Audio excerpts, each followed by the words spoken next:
Hello, I'm very excited to welcome today Michelle Guiliano, who joins us from Switzerland, from the French-speaking area. Hi, Michelle, how are you?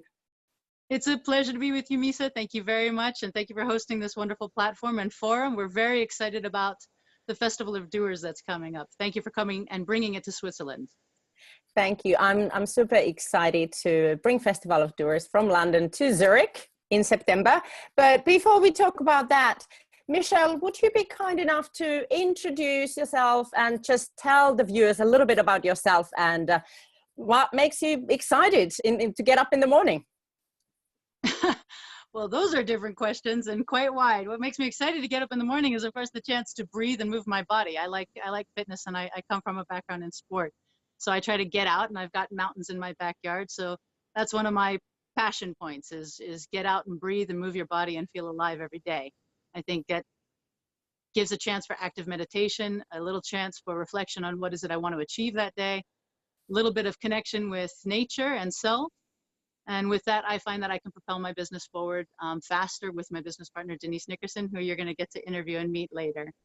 About me in terms of entrepreneurship and in terms of being a doer, my background, so I'm an American and I was born in New Jersey, and I've lived lots of places, including Toronto and Seattle and Zurich, Switzerland, and now in the French-speaking parts of the Geneva area. My first career, I've had three, and I look forward to taking on more, but my first career was sports. I was a rower for an Ivy League school in New York City, Columbia University. And from that, I learned a lot about high performance, but I was weaned in entrepreneurship. My father ran a consultancy for about 40 years, and I absolutely loved the idea of building a business.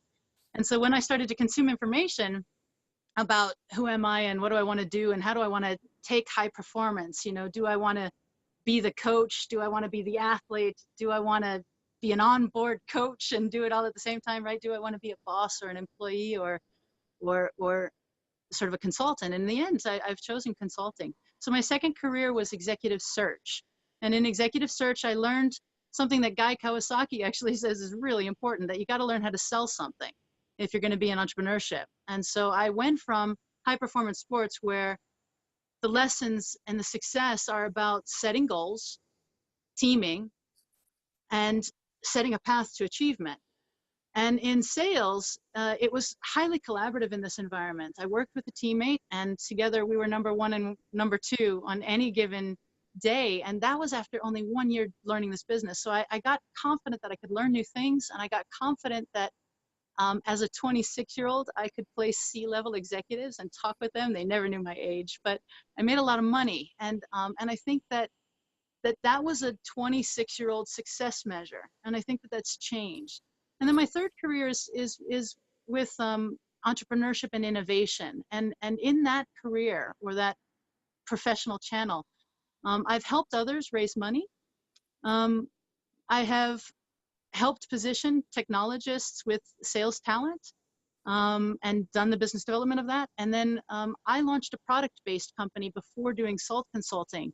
And that was really about setting parents free who had infant children who needed weatherproofing gear. And so I designed and I innovated and I drew. And I learned that I could win a design award having no designer background. So I think that there's a lot in entrepreneurship that goes along with my ethos of try it and accumulate a certain amount of failures, and eventually you're going to succeed. And so then finally, Salt Consulting, which is where I am today with my business partner, it's a brilliant consultancy. So I've come back to consultancy from a product-based world. I think that the service industry allows me to express more myself.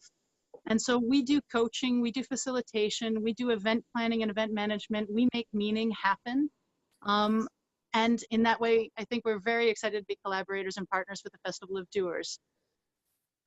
That sounds that's such a beautiful story, and very much a doer and a driven woman story. Because I believe that mostly we just stop ourselves from doing the things we want to do because we haven't done them before, or it's going to look silly on our CV. whereas you are living proof that you can successfully innovate and go into new areas if you just follow your passion and your joy, really. Yeah. Yeah, passion and joy, I think, are absolutely critical. I mean, you can't have fun. And if you're not having fun, it's very hard, I think, to succeed. It's too much of a slog, and there are too many other things to do. And as a mother, and I know you're a mother too, but as a mother, I think it's so important that we're leveraging a more whole vision of who we are. Denise and I talk about Living the Feminine Future, which is a product that we're just about to launch, and we're very excited. And Living the Feminine Future is also about how do we get to express more of who we are in our everyday, and how do we get to enjoy more aspects and more domains of ourselves and integrate those so that we have integrity in all that we do. Fantastic. You're so speaking my language. So how would you capture success in a short way? What does success mean to you? Well, so I kind of alluded to the fact that first of all, I think success is something that you define and then you redefine and perhaps redefine again. And that also kind of coincides with the ethos of high performance culture and the ethos of excellence or mastery. And so those who are trying to sort of pursue mastery are constantly raising the bar of excellence. And there's a danger in raising the bar of excellence, which is why, Denise and I have coached over 100 Olympic coaches and professional coaches and many, many, many athletes. And one of the challenges that elite performers, whether they're dancers, athletes, or C-level executives, one of the challenges that they face is that as they're constantly raising the bar of excellence, it at some point gets to be not cutting edge, but bleeding edge. And all of a sudden, the risk that you're mitigating is not the sort of success or failure, but glorious success and total burnout or injury or defeat. And so it's a bleeding edge line. And I think that where you get to a little bit later in life, as I am now, is more aligned with balance. I don't want to drop one iota of high performance culture.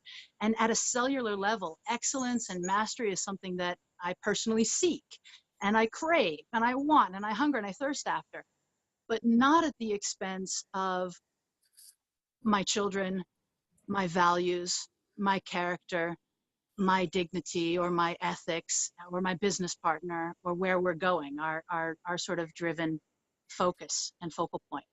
So I think that I've matured a little bit. And so success is a little bit more complete and it's maybe more energetic.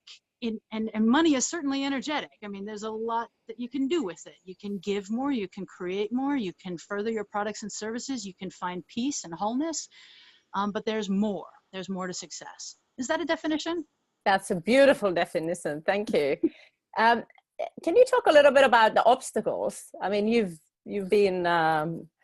created a lot and you have a very, very interesting journey. Maybe there is one event that you could share because very often we see people as kind of the successful end result, but I'm very interested in the backstory and in the kind of the rough part of the journey, because every journey has those obstacles.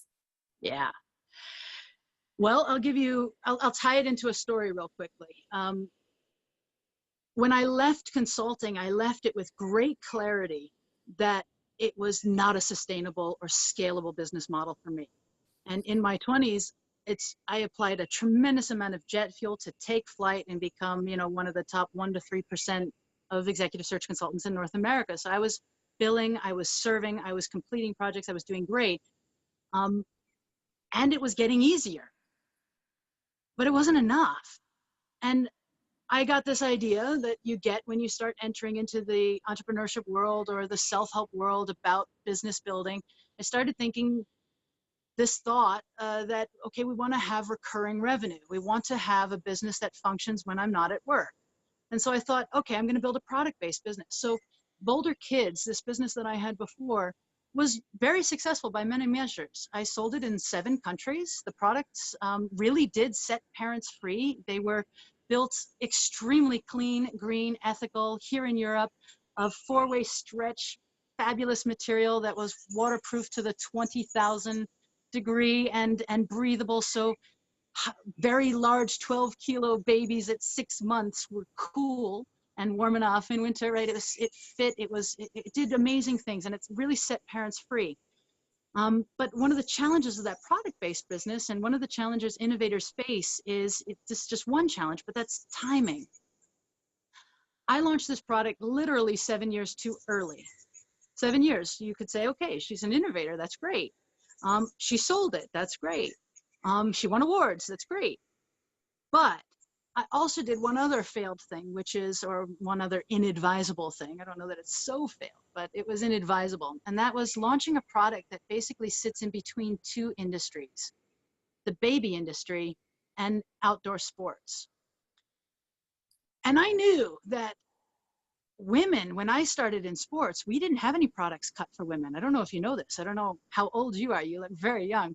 But when I started out in sports, if you wanted a high performance shirt, you needed to buy a men's small. And it wasn't very performant because it didn't fit you.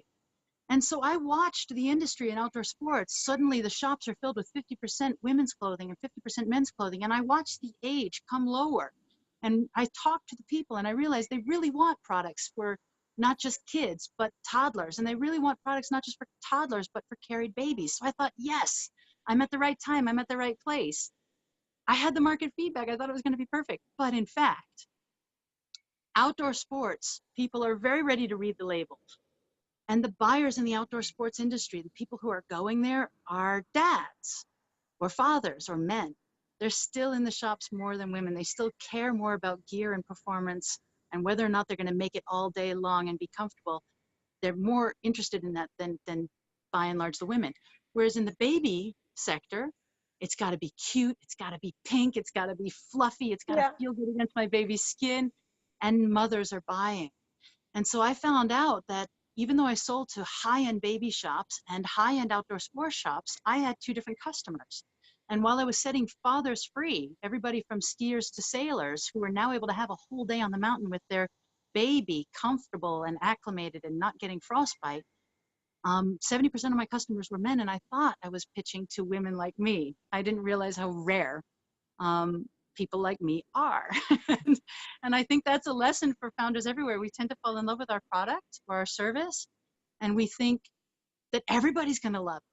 And we think we've done all the market research, and there's always more learning to get. And so something that I could have learned from sports was test, test, test, prove, prove, prove, and see where you are.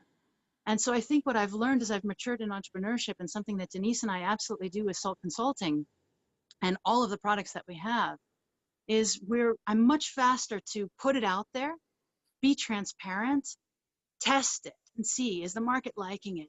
Are we going to make it work before I pour a lot of investment or time or energy? Also, my time and energy is my investment into really making it work, or calling it my baby, or wedding it. You know, it's better to see what is the value proposition really, and how quickly can we test that.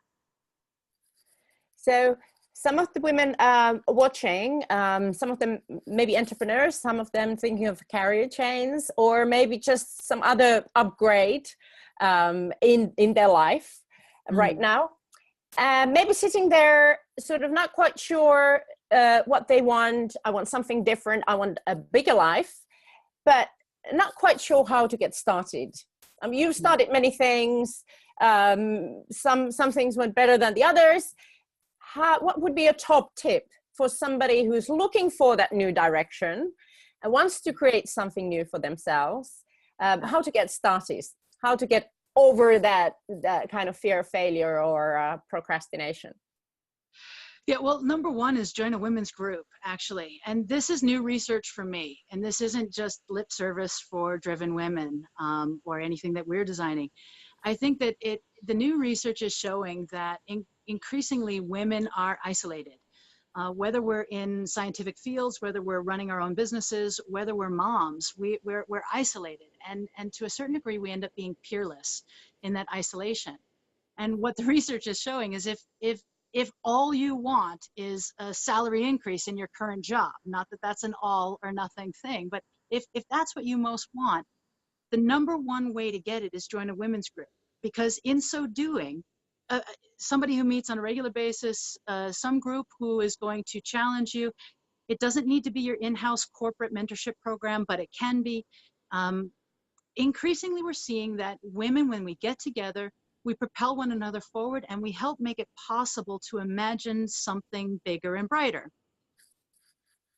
I think what I took for granted when I built Boulder Kids was that every woman knew how to go out and pack a picnic lunch and bring only 3 diapers instead of the whole diaper bag, right? You know, everybody knew how, everybody had that skill.